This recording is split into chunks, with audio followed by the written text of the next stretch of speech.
जय हिंद दोस्तों। आज हम पढ़ेंगे हिंदी का टॉपिक है व्यंजन। स्वर को हम लोग पहले पढ़ चुके हैं और ये अब आता है व्यंजन का टॉपिक। अगर जिसने स्वर का टॉपिक नहीं देखा तो सीधा एक लाइन में स्वर होता है कि आ से लेके औ तक के जो वर्ण होते हैं उनको स्वर बोलते हैं, और उसके बाद का वर्ग से लेकर छत्र ज्ञ जहाँ तक आते हैं वो सारे के सारे व्यंजन कहलाते हैं। तो अब व्यंजन की संख्या अगर पूछे तो व्यंजन की संख्या मोस्टली 33 होती है और कहीं कहीं पे 35 भी शो होती है। 33 और 35 में अंतर सिर्फ इतना होता है कि 35 करने के लिए 33 में दो जो जोड़े जाते हैं वो उच्छिष्ट व्यंजन जोड़े जाते हैं। उच्छिष्ट का मतलब होता है डा और ढा। उच्छिष्ट व्यंजन जो होते हैं ये है, उच्छिष्ट व्यंजन डा और ढा होते हैं। इनका उच्चारण स्थान कहाँ से होता है? डा और ढा उच्छिष्ट व्यंजन जो बोले जाते हैं जीभ और तालु से बोले जाते हैं। ठीक है, इसको मतलब रिवाइंड करने की चीज है कि उच्छिष्ट व्यंजन कहाँ से उच्चारित होते हैं? तो जीभ और तालु से। अच्छा, ये तो होगा व्यंजन की बात कि व्यंजनों की संख्या कितनी होती है। व्यंजन की संख्या मोस्टली हम लोग को 33 का ही जवाब देना है। ठीक है, अब बात आती है कि व्यंजन स्टार्ट कहाँ से होते हैं। तो का वर्ग का मतलब होता है का खा गा घा अणा। जो पूरी लाइन होती है 5 अक्षरों की, पंचाक्षर कहते हैं जिनको, का खा गा घा अणा, ये हो गए एक लाइन पूरी कंप्लीट होती है, इसको बोलते हैं का वर्ग। ठीक है, इसी तरीके से फिर होती है च छ जा झ अइया, चा वर्ग। तो ये पूरे पूरे एक लाइन जो 5-5 अक्षरों की होती है वो पूरी कंप्लीट होती है तो उसको वर्ग का नाम दे दिया जाता है। चा वाली लाइन होगी तो चा वर्ग होगा, टा वाला तो टा वर्ग, ता वाला तो ता वर्ग। इस तरीके से पूरे के पूरे ये हम लोगों को क्या करते हैं कि जो 25 अक्षर होते हैं का वर्ग से लेकर ता कबूतर से लेकर माँ मछली तक, ये 25 अक्षर होते हैं।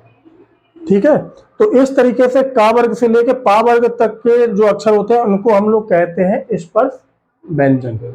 स्पर्श व्यंजनों की संख्या होती है बेटा 25। कितनी होती है? 25। ठीक है, अब 25 अक्षर तो होते हैं का वर्ग, पूरा का वर्ग, चा वर्ग, टा वर्ग, पा वर्ग। अब इसमें क्वेश्चन ये आता है कि का वर्ग जो है, का वर्ग तो हम लोग कु भी बोलते हैं, का वर्ग भी बोल सकते हैं या कु का अर्थ भी यही है कि क ख ग घ अणा पूरा। ऐसे ही कु है का वर्ग हो गया, चू है तो चा वर्ग हो गया, टू है टा वर्ग। मतलब ऐसा कंफ्यूज होने की जरूरत नहीं है कि टू अलग चीज है या चू अलग चीज है या कु अलग चीज है। ये जो कु चू टू जो भी है उनको वर्ग भी बोलते हैं। कु का मतलब हो गया पूरी लाइन, का वाली पूरी लाइन।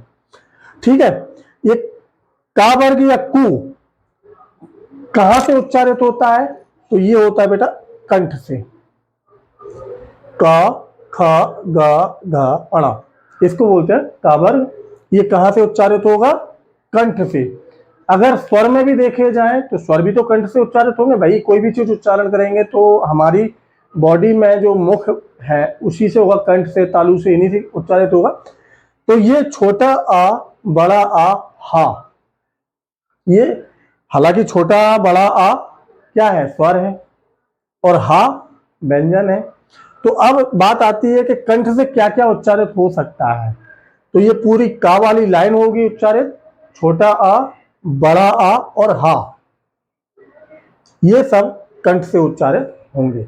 इसमें कोई कंफ्यूजन की स्थिति नहीं होना चाहिए। कोई पूछे गा, गा कहां से उच्चारित होता है भाई? गा कहां से उच्चारित होगा? कंठ से। अड़ा कहां से उच्चारित होगा? कंठ से। तो ये पूरी की पूरी लाइन जो होगी वो कंठ से उच्चारित होगी। हा कहां से उच्चारित होगा? कंठ से। इसी तरीके से चा वाली लाइन को देखो, चा छा जा झा अइया, इसको बोलेंगे चा वर्ग। और अगर स्वरों में देखा जाए तो छोटी ई, बड़ी ई, या और सा, ये भी कहां से उच्चारित होंगे? तालु से। टा ठा डा ढा अड़ा, इस तरीके से ये टा वर्ग जो है और उसके साथ में ऋषि और सा, ये कहां से उच्चारित होंगे? मूर्धा से। ठीक है, ता वाली लाइन के साथ में दंत सा, जिसको हम लोग रा वाला सा बोलते थे, वो कहां से उच्चारित हो रहा है? दंत से। पा फा बा भा मा, इस तरीके से ये चला गया, पा वर्ग हो गया पूरा। और ये छोटा ऊ बड़ा ऊ भी ओष्ठ से उच्चारित होता है। अब क्वेश्चन इसमें बहुत तरीके से बनते हैं। बताइए धा कहां से उच्चारित होगा? धा कहां से उच्चारित होगा भाई? दंत से। उन्होंने बोला बताओ भाई ता कहां से उच्चारित होगा? दंत से। रा वाला सा कहां से उच्चारित होगा? दंत से। ता वर्ग कहां से उच्चारित होगा? दंत से। तू कहां से उच्चारित होगा? दंत से। कहने का मतलब ये हो गया कि ये दंत वाला चैप्टर एक ही मैटर में क्लोज। ये पूरा का पूरा लिखा है। ऋषि कहां से उच्चारित होगा भाई? मूर्धा से होगा। छोटा आ कहां से उच्चारित होगा? कंठ से। ऋषि कहां से उच्चारित होगा? मूर्धा से। अय्या कहां से उच्चारित होगा? ये तालु से। तो ये वाला अगर मैटर एक बार में हम लोग स्क्रीनशॉट रखते हैं तो ये उच्चारण स्थान वाला तो मैटर क्लोज होता है एक बार में। हमें सिर्फ बात आती है ओष्ठ तक तो कहानी खत्म हो गई थी भाई, छोटा वो बड़ा हो। इसके बाद आते ए आए। ए आए। ए आए कहां से उच्चारित हो? कंठ तालु से। इसको ध्यान से देखने की चीज है बेटा। ये ए और ए कहां से उच्चारित हो रहे हैं? कंठ तालु। ठीक है, ये कंठ और ये तालु। देखो ओष्ठ के बाद खत्म हो गई ना कहानी। ओष्ठ हम लोगों ने पहले इसको याद करने के लिए भी बताएंगे हम तुमको। ए आए कहां से? कंठ तालु। ठीक है, फिर ये क्या है? कंठ ओष्ठ। ये वाला कंठ और लास्ट वाला ओष्ठ। ठीक, मतलब अगर देखा जाए ए आई ओ आओ तो पहला कतो।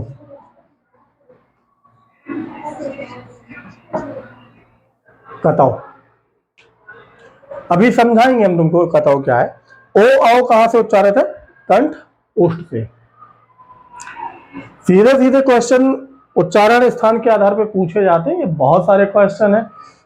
ये जो स्वर समझाया गया है पिछले चैप्टर में और अभी व्यंजन, स्वर और व्यंजन का अगर जिसका मैटर क्लोज होता है तो समझ लीजिए चाहे पुलिस की भर्ती हो चाहे वीडियो का कोई भी हो, यूपीपी कम से कम 20 क्वेश्चन हर हाल में से पूछे ही जाते हैं। 20 क्वेश्चन इन दोनों टॉपिक से हर हाल में पूछे जाते हैं। इसलिए इस टॉपिक को मतलब बिल्कुल सीरियस तरीके से समझना और इतना ज्यादा लेंदी नहीं है। पढ़ने को बैठोगे किताबी भाषा तो बहुत सारा लेंदी प्रोसेस है। इसको हमने सिर्फ इतनी सी एक स्क्रीनशॉट में तुम लोग समझ सकते हो। अच्छा अब बात आती है, देखो ये वाला लिखा हुआ है, ये यहां से यहां तक पूरा क्या था बेटा? स्पर्श व्यंजन था। क्या था? स्पर्श व्यंजन। हरा वाला सही आ रहा है? लाल वाले से ज्यादा अच्छा। हाँ, हरा वाला शो नहीं कर रहा होगा वहां पे। शो कर रहा है, कोई नहीं, देखते हैं यहाँ पे। ये क्या लिखना था? स्पर्श व्यंजन। स्पर्श व्यंजन जो थे हमने बताए थे तुमको कितने होते थे? 25। ठीक है ना। और स्पर्श व्यंजन यहां से का वर्ग से लेके और यहां तक काउंट होते हैं। का से लेके मा तक। का से मा तक ये है बेटा स्पर्श व्यंजन। अब इसमें ही आता है घोष अघोष। क्या आता है? घोष अघोष। सघोष को घोष अकेला भी बोल देते हैं, कभी कभी सघोष भी बोल देते हैं, और अघोष। देखो इसमें देखने वाली चीज है, ये अघोष क्या लिखा है? अघोष नजर आ रहा होगा ऊपर बोर्ड। अ मीन्स आगे। क्या है? आ मीन्स आगे। आ से आगे मान लो। और ये कितने अक्षर बचे? एक और एक, दो। इधर देखिए, आ से आगे समझ लेते हैं हम लोग। आ से आगे और एक और दो। ठीक है, आगे के दो क्या कहलाएंगे? अघोष। आ से आगे और ये कितने बचे हैं अक्षर? दो। आगे के दो क्या है? अघोष। ठीक है, आगे के दो क्या कहलाएंगे? अघोष। आगे के दो देखो, एक ये का खा चा छा टा, इसी तरीके से ना आगे के दो। पूरा ये बॉटम जो बना रखा है हमने, ये किस चीज का कहलाएगा? अघोष का। आगे के दो अघोष। क्लियर है? अब ये चा क्या है? चा क्या है? अघोष है। उच्चारित कहां से हो रहा? मूर्धा से। चा कहां से होगा? तालु से। ठीक है। अच्छा, अब यहां पे देखो ऐसे ही पूछ लेंगे, ये ठा, ठा क्या है? अघोष है। ये कहां से उच्चारित होगा? मूर्धा से। इसमें तो कोई कंफ्यूजन है नहीं।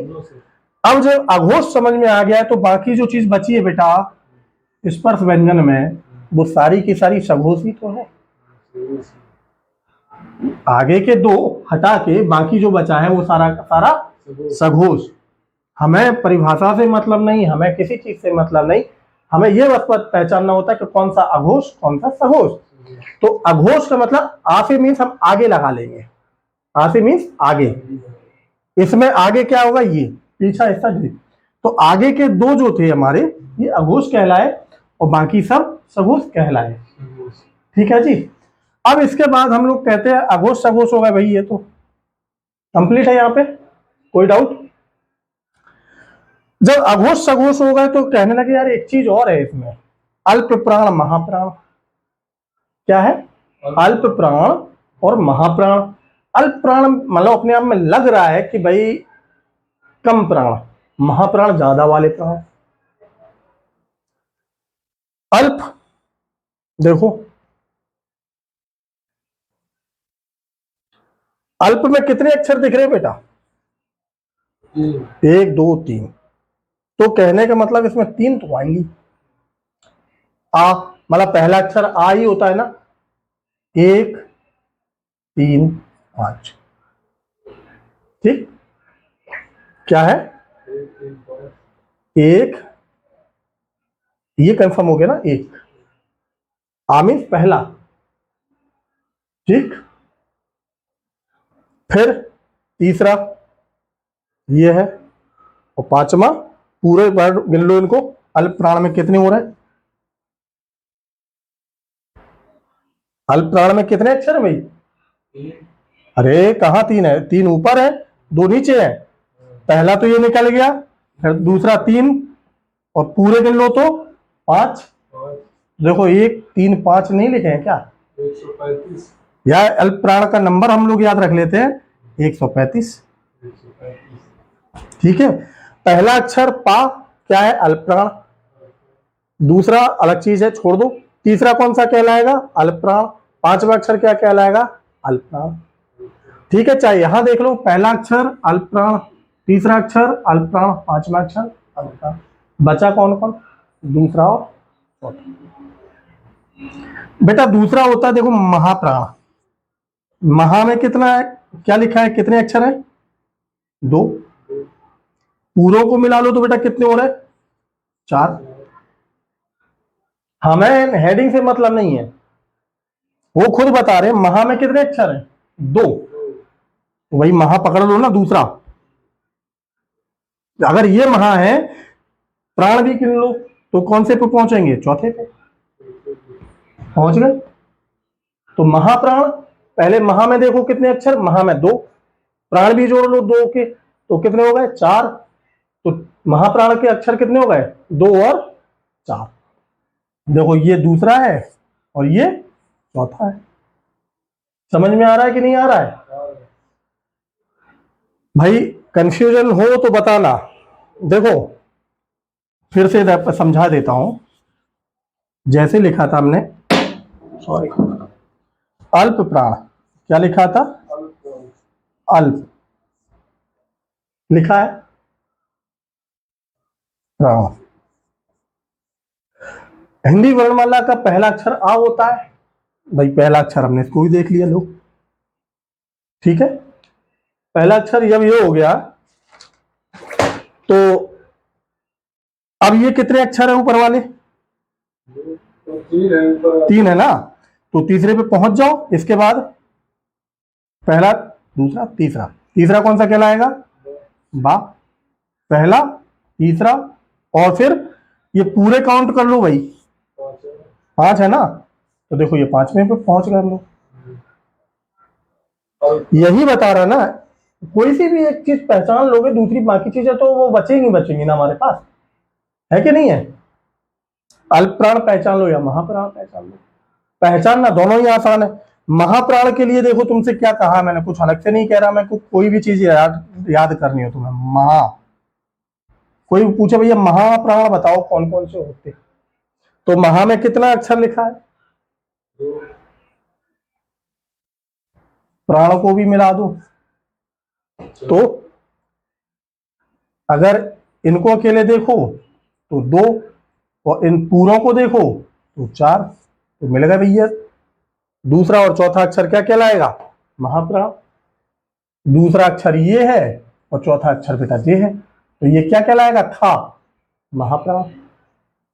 घा क्या कहलाएगा, महाप्राण। क्लियर है। इनकी परिभाषा हमें नहीं पूछी जाती, किसी किताब में नहीं पूछी जाएगी महाप्राण क्या होता है, अल्पप्राण क्या होता है, लेकिन बस ये पूछेंगे निम्न में से बताइए कि क्या ये महाप्राण है। ये कोशिश करो, बताओ ये महाप्राण है क्या। पहले तो ये देखो कितने नंबर पे लिखा, 1 2 3 4 5, तो क्या महाप्राण में 5 आता है,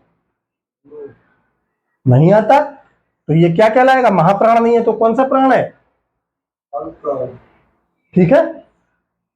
ये जा, जा कितने नंबर पे है, 1 2 3, अब बताओ इसमें कहीं 3 लिखा है महाप्राण, तो क्या है ये, अल्पप्राण, ठीक है। तो अल्पप्राण के लिए हम लोग वैसे 135 नंबर याद रखो और महाप्राण के लिए 24 नंबर, लेकिन एक प्रैक्टिकल तौर पे हमें समझ में आना चाहिए कि क्या अल्पप्राण क्या महाप्राण। वैसे अल्पप्राण ये होता है कि कम एनर्जी हम लोग को निकालनी पड़ती है, महाप्राण के लिए ज्यादा एनर्जी निकालनी पड़ती है, इसलिए अल्पप्राण और महाप्राण कहा गया है। सर एक्चुअली मैं थोड़ा पूछना चाहता हूँ, जो 24 किस ढंग से हुए, मतलब अल्पप्राण हम लोगों ने लिए, तो पहले 3 पहला एक तो ऐसे निकाल लो आ, पहला हो गया, फिर दूसरी बार में देखा इन्हीं को ऊपर वालों को गिन लिया तो हो गए 3, और फिर ये प्राण जो थे उनको भी जोड़ दिया उसी में, तो कितने हो गए भाई, 5, तो 1 3 5 निकल के आ गया। अब महाप्राण में देखो, महा में कितने अक्षर, 2, प्राण को भी मिला लो तो कितने अक्षर निकल आए, 2 और 4, लिखते जाना है ना भाई। पहले महा को देखो कितने अक्षर है इसमें, 2, तो 2 लिख लिए, अब पूरे काउंट कर लो तो कितने हो रहे, 4, तो निकल के आ गए ना 24। भाई अगर देखो वैसे नहीं बताएंगे तो तुम अगर महाप्राण इधर से गिनना चालू कर दो, भैया ये एक जो होगा महाप्राण, ये होगा महाप्राण, कंफ्यूजन की स्थिति ही तो नंबर खाती है हमारे कंपटीशन में, क्या खाती है, कंफ्यूजन। हर चीज हम लोग को याद है।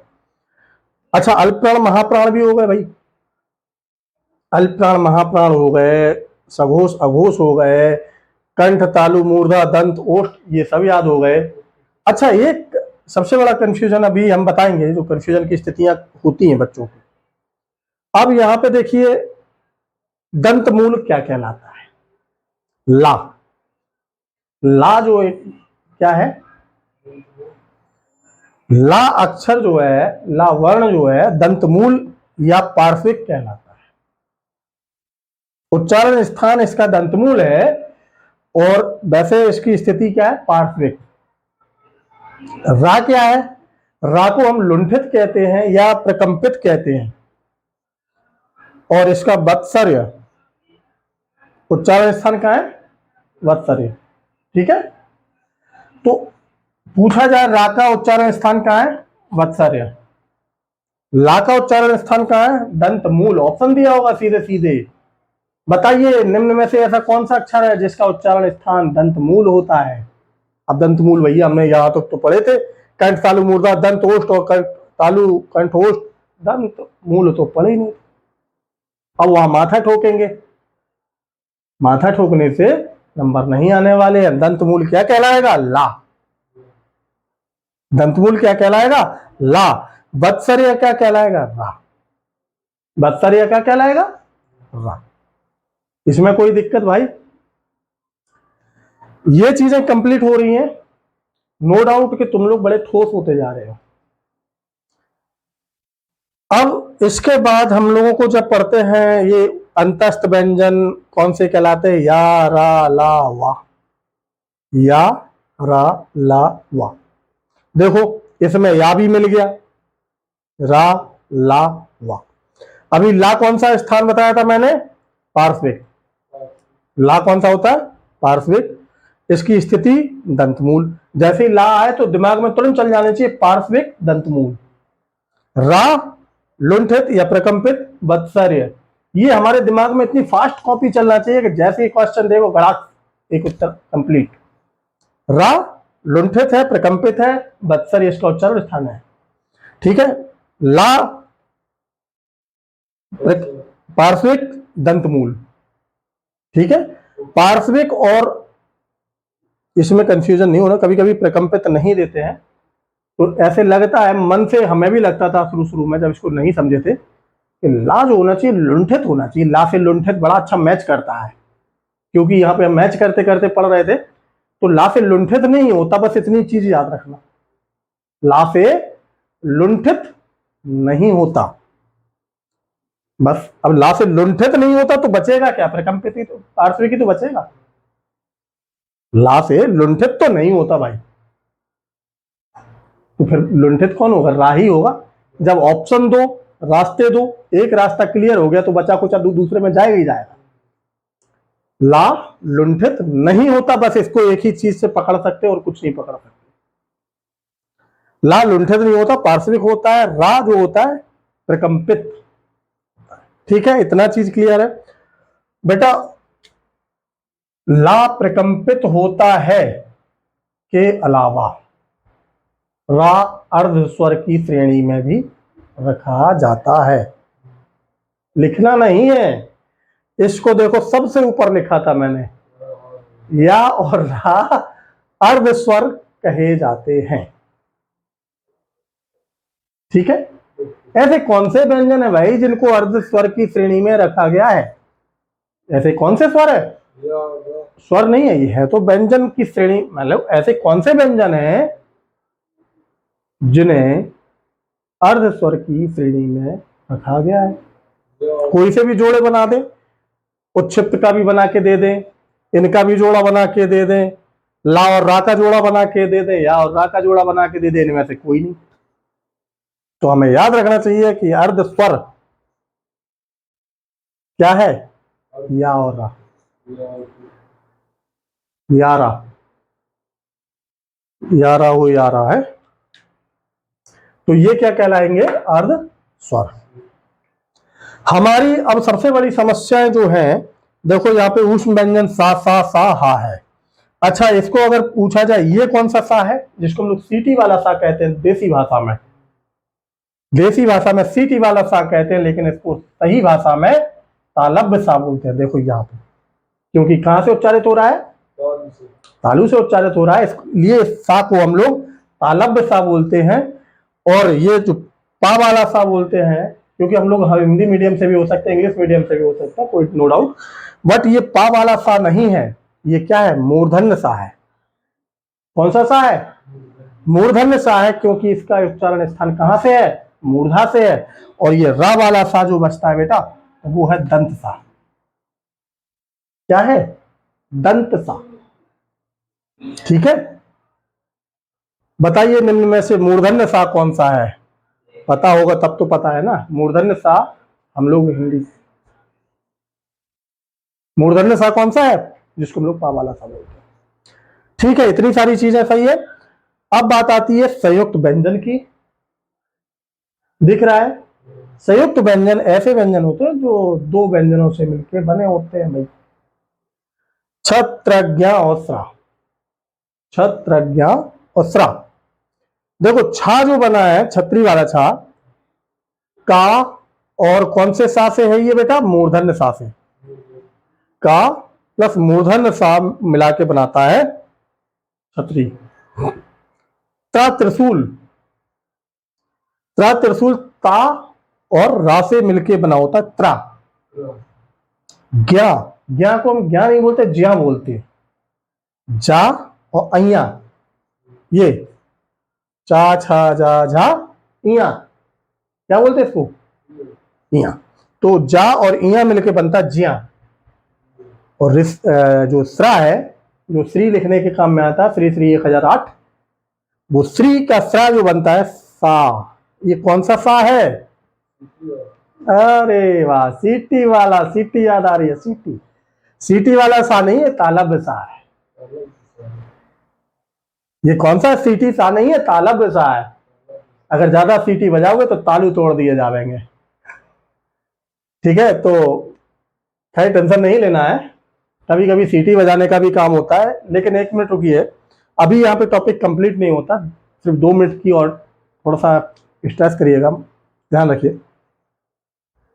ये सीक्वेंस अगर तुम्हें याद है, ये सीक्वेंस, तो इसको रटने की जरूरत नहीं पड़ेगी। ये सीक्वेंस याद रखने के लिए एक हम शब्द बता दे रहे हैं, कतम दंतो, दंत ओ। तो ये बेटा ये तुम्हें स्पर्श व्यंजन कंप्लीट करा रहे। कौन से व्यंजन? स्पर्श व्यंजन। का, कंठ, ता, तालु, मा, मूर्धा, दंत, ओष्ठ हो गए। ये कतम दंतो याद रखो। अच्छा, अब भाई इससे बुरा तो नसीब नहीं होगा जिसको ता खा गा के बाद चा वाली लाइन आती है कि टा वाली लाइन आती है। अगर ये भी याद नहीं है तब तो बड़ी बुरी कहानी है। पता पड़ा का खा गा गा टा ठा डा ढा ना, पाफा बाबा मा, ता था दादा ना, फिर उसके बाद चा वाली लाइन चले। अगर इस तरीके से लिखोगे तब तो बड़ी कहानी खराब हो जाएगी। अब नहीं याद है भाई, एग्जाम तो देना ही है। तो कतम दंतों से तो हम इसका उच्चारण स्थान क्लियर कर लेंगे यहां से, लेकिन उसके सामने वाली लाइन भी तो सीधी होना चाहिए। अगर ये इधर ऊपर नीचे हो जाएंगे तो यहाँ की लाइन सीधी करने से क्या फायदा हुआ? शर्ट के बटन हमारे सीधे लगे होते हैं, लेकिन नीचे वाला ही ऊपर लग गया तो सारी सीक्वेंस गड़बड़ हो जाती है ना।